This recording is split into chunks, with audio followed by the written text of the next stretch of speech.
Hi guys! It's Simply Fit Mix Vlog.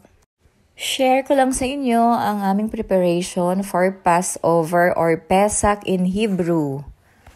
Pagkatapos kong linisan ang bahay ng bonggang-bongga, ayan, babalutin na namin ngayon ng kusina. Yan ang tradisyon nila dito ng mga religious.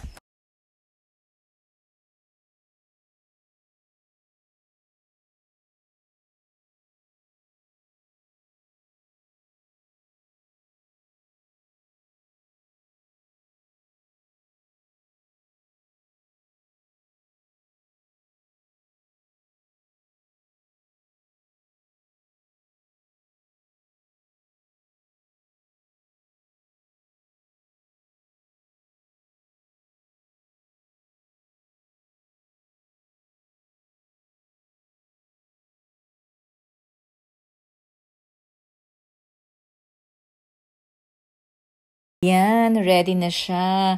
Kasi balot na siya. Ganyan yan guys, every year. Nakabalot siya for 1 week. Tapos yung mga gamit dapat bago, hindi siya yung mga pang-araw-araw namin na ginagamit, hindi namin gagamitin yun for 1 week. Pati yung faucet guys, nakabalot din siya kung napapansin nyo. 'Di ba? Pati toothbrush namin and toothpaste bago. Hindi namin pwedeng gamitin yung mga luma naming gamit. Dapat bago lahat pag Pesach. Kaya sobrang nakakapagod talaga ang preparation ng Pesach kasi kailangang malinis na malinis ang bahay. Kulang na lang baliktarin namin ang bahay. Ayan, yung table namin ready na din para sa bisita mamayang gabi. Thank you for watching guys. Till my next video.